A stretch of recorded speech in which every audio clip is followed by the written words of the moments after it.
Voy a hacerles una actividad muy práctica ahora sobre el Frax, que es una herramienta útil, útil aquí en Sogamoso, en Leticia, en donde haya densitometría, donde no haya densitometría, es decir, aquí y en Cafarnaúm, como decimos.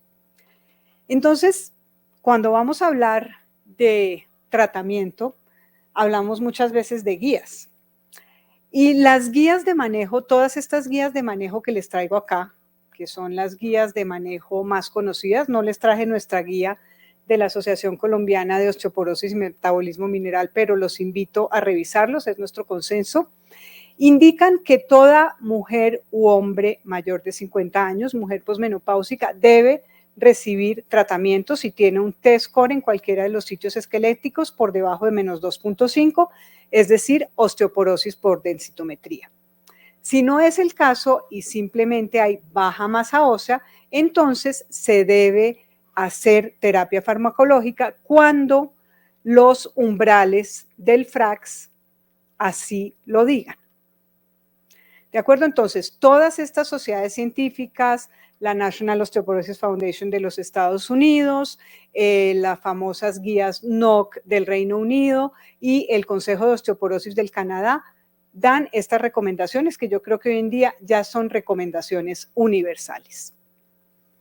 Entonces, cuando hablamos de riesgo de fractura, obviamente vamos a hablar de lo que les hablé un poquito esta mañana de estratificación del riesgo, si es alto riesgo, muy alto riesgo, bajo riesgo, y vamos a hablar del Frax, porque el Frax es una herramienta muy interesante para evaluar riesgo de fractura y sobre todo para tomar decisiones de tratamiento. Esa es tal vez su mayor utilidad.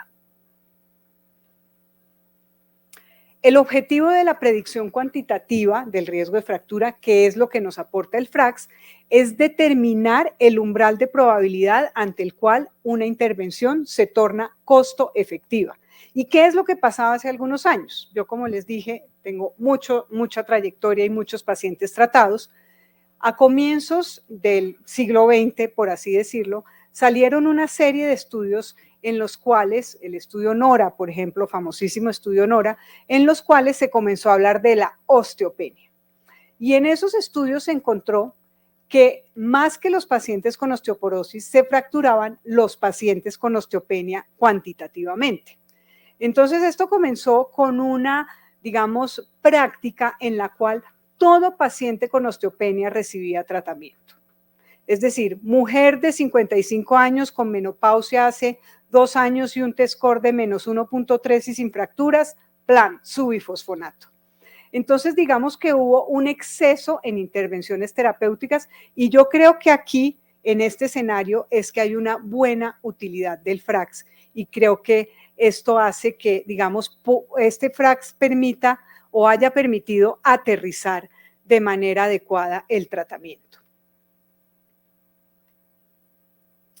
Entonces, el Frax es un algoritmo para calcular el riesgo de fractura y nos va a calcular la probabilidad a 10 años, el riesgo absoluto de tener o fractura de cadera o cualquier fractura osteoporótica mayor.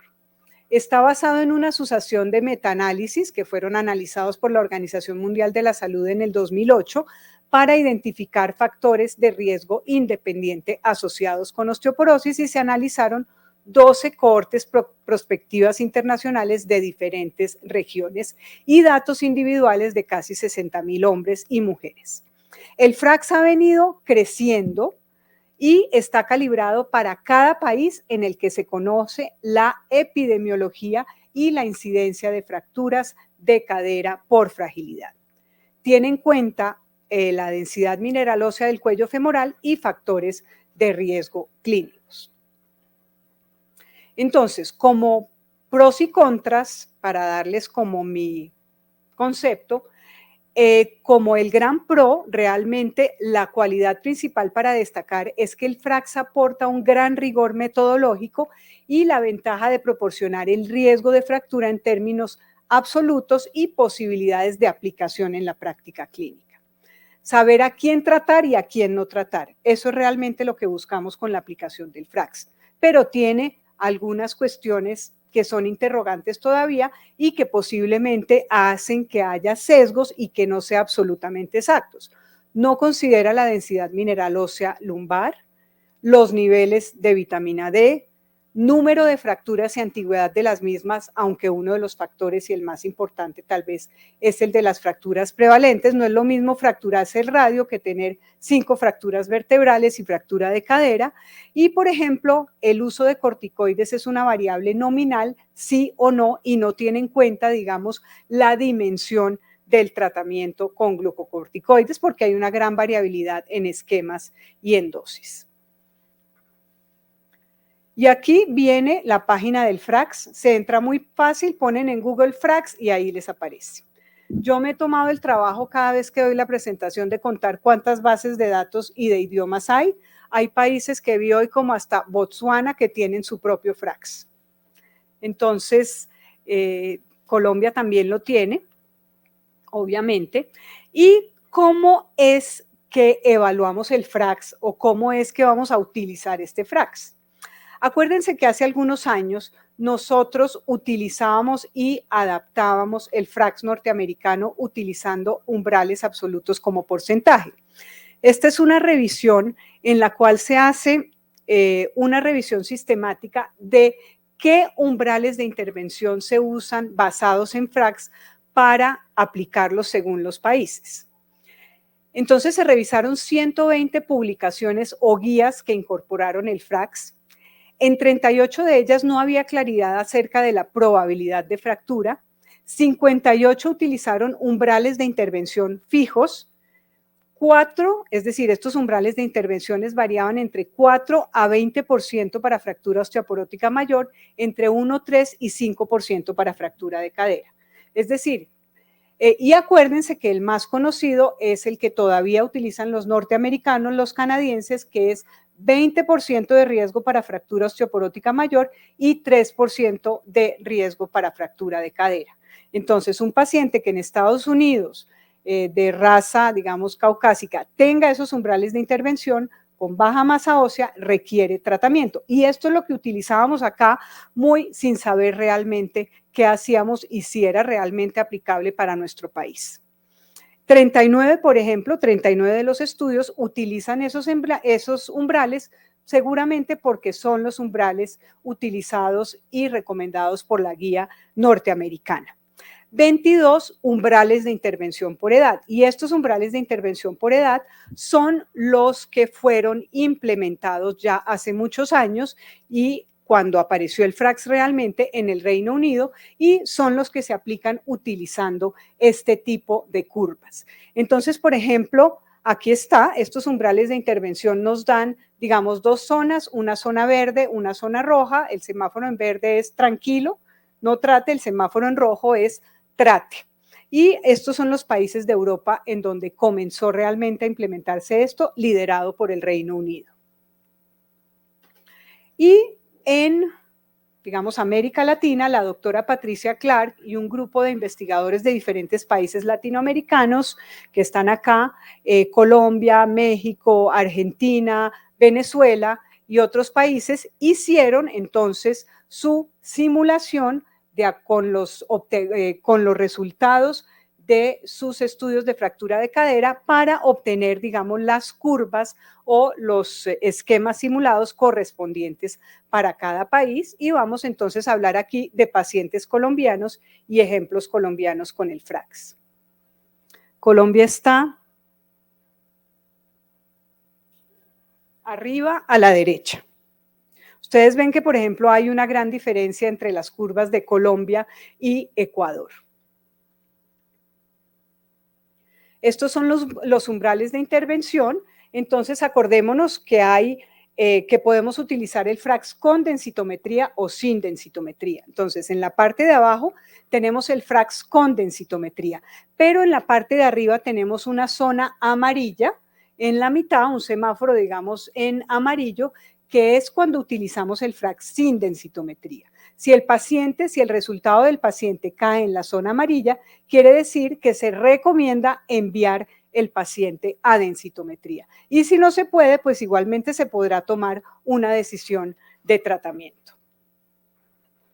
Entonces, este es un caso clínico de mi consulta, es una mujer de 65 años que consulta por baja masa ósea. Ustedes ven que tiene un T-score en columna lumbar de menos 1.9, última menstruación a los 46 años, recibió terapia hormonal por 6 años, su mamá se fracturó la cadera, que esto es un factor de riesgo muy importante, pero ella no ha tenido fracturas prevalentes.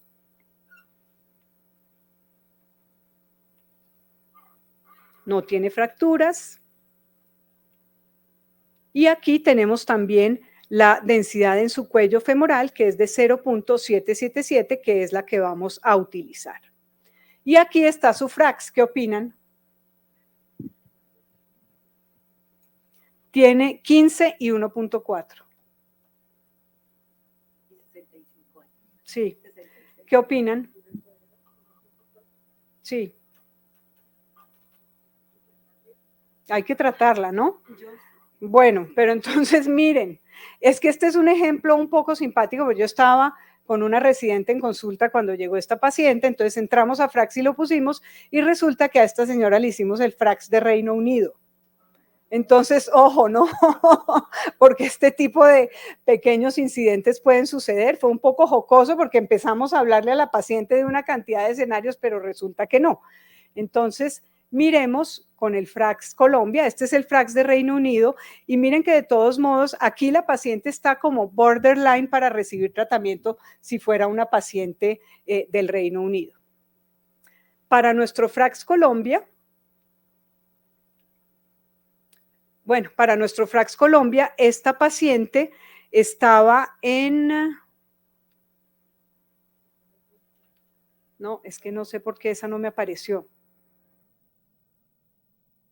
No, no me apareció para nuestro FRAX Colombia. Esta mujer estaba en 5 punto algo, en 5.9, o sea, nos daba borderline. Qué pena con ustedes, pero no me apareció, pero después vamos a completar el ejercicio con el TBS de ella.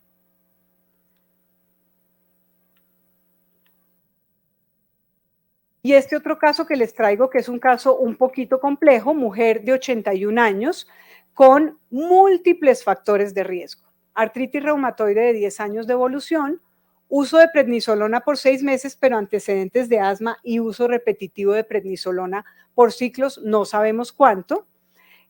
Tuvo en septiembre del 2016, es decir, un año antes de venir a la consulta, una fractura de cadera que requirió reemplazo. Y miren abajo su índice de masa corporal muy bajito, peso 41.8, talla 1.55 y una fractura vertebral por morfometría. Y este es el FRAX de ella. Este sí es el real FRAX de ella. ¿Qué opinan? Comparado con el otro. La subvalora, exactamente. Simplemente por edad ya.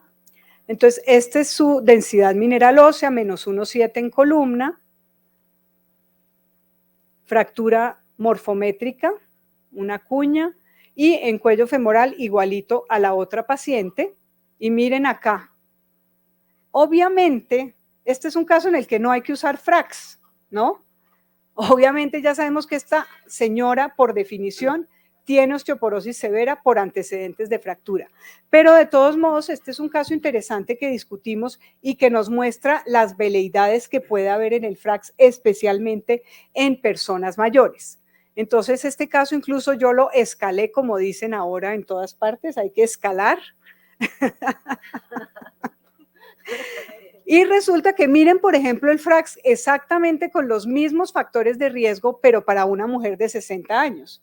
Este sí es mucho más coherente, ¿de acuerdo? Y cuando hicimos el FRAX sin densitometría a esta misma paciente, ustedes miren cuál es el cambio que hay entre los dos FRAX. No sé, Viviana, ¿qué opinas? Le va mejor sin densitometría. Sí. Pero se me ocurre, si por esa columna lumbar, porque ella tiene muchas enfermedades de la piel. Sí. Los scores de ella le están aumentando, que es por... No, claro, pero el tema es que como no podemos poner columna lumbar, sino cuello femoral. De acuerdo, de acuerdo. Y seguramente el otro cuello femoral era el del reemplazo de la cadera. Entonces sí. Tampoco tenemos solamente uno, que seguramente es el que más usa. De pronto, bueno, esos son, digamos, o sea, de pronto supuestos. Entonces es como para... sin densitometría. Exactamente, es decir, primero, este es un ejercicio bonito porque pues fue un caso que yo me encontré, que he venido, digamos, desarrollando. Uno, no necesita hacerle el FRAX porque ya sabemos que requiere tratamiento. Dos, posiblemente después de cierta edad hay algún tipo de sesgo con el FRAX con densitometría. Entonces, solo para decirles que si se encuentran con algo así, nada reemplaza el juicio clínico.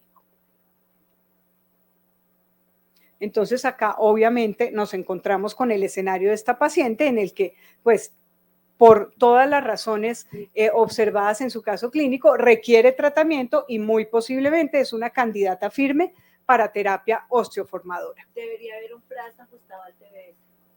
Ah, ya se los voy a mostrar. No, espérense, es que es la... Entonces, tus deseos son órdenes de Yanira. Entonces, vamos a hablar del TBS. En Bogotá no muchos equipos tienen TBS. Creo que de los contratos que yo manejo y a donde pido densitometría solamente hay 2 equipos que me reportan TBS.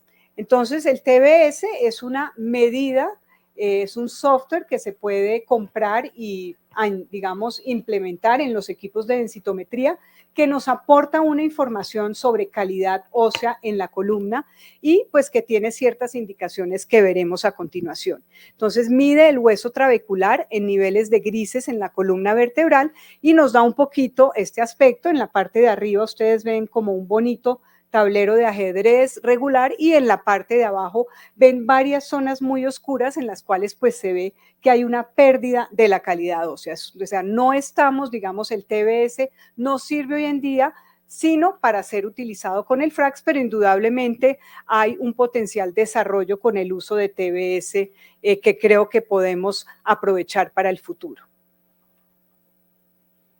Entonces, TBS realmente sí predice el riesgo de fractura relacionado con osteoporosis de acuerdo a estudios de casos y controles, como ustedes pueden ver acá, pero digamos que no se puede tomar una decisión terapéutica solamente teniendo en cuenta el valor de TBS.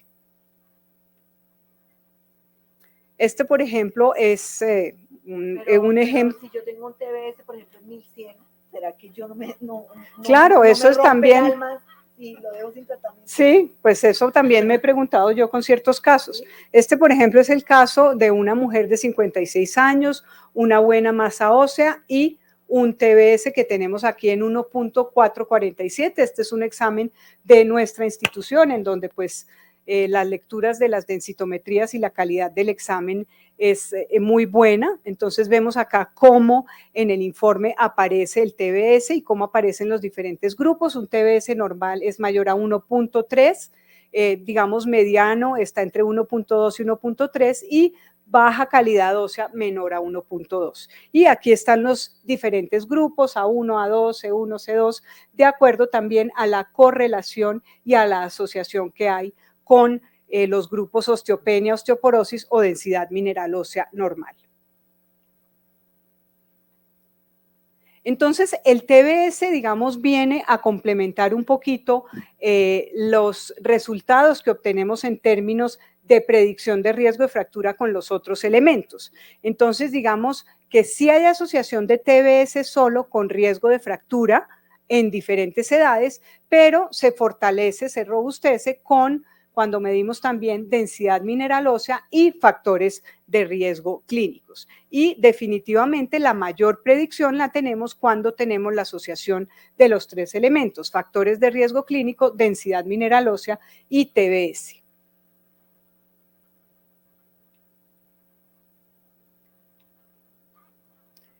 Este es un caso, por ejemplo, de una mujer de 75 años con baja masa ósea. Siempre tenemos aquí casualmente el mismo T-score, padres con fractura de cadera y artritis reumatoide. En este caso, pues sí hay que tratarla. Aquí no sale en zona roja, pero con el TBS de esta paciente, aquí es como aparece en la página del FRAX. Entonces ponemos un clic en sí calcule el FRAX ajustado por TBS. Aquí tenemos un TBS de 1.21 y un FRAX de 11. Entonces, cuando lo ponemos en nuestra curva, pues sí, nos robustece un poquito y nos impulsa un poquito la decisión terapéutica. Entonces, hoy en día la ISCD solo autoriza la utilización de TBS como un complemento del FRAX. Y veamos el ejemplo anterior. Este es el ejemplo de nuestra paciente de 66 años que tenía un riesgo de 5.9. Ese sí es el ejemplo que les quedaba debiendo. Miren acá cómo con 5.9 está, digamos, estamos así como que sí, como que no, ¿qué hago? ¿Le doy su ácido zoledrónico? ¿No se lo doy? De acuerdo a lo que nos dijo el doctor Colón, pues sí, démosle el ácido zoledrónico o el alendronato. Y vemos acá con el TBS, que es de 1.28, tampoco es tan bajito, como sube a 6.6, es decir, aquí el empujoncito sí nos consolida un poquito la decisión terapéutica. Entonces, casos como estos son casos bien representativos en los cuales nuestro FRAX y acompañado del TBS sí nos puede ayudar a tomar una decisión de tratamiento. Entonces, el FRAX realmente es una herramienta de fácil aplicación, se hace en 1 minuto, es decir, no tiene por qué significar una pérdida de tiempo en nuestra consulta. La tenemos específica para Colombia con nuestro riesgo de fractura. Nos puede ayudar en muchos casos a facilitar la decisión de tratamiento. Está validado con y sin densitometría. De hecho, personas como Patricia Clark, que es una de las mamás del FRAX, realmente quiere impulsar la implementación del FRAX en zonas lejanas para tomar decisiones de tratamiento sin tener que tener una densitometría. El TBS vemos que potencia el resultado del FRAX, pero no se les olvide que nada reemplaza el juicio clínico. Muchas gracias.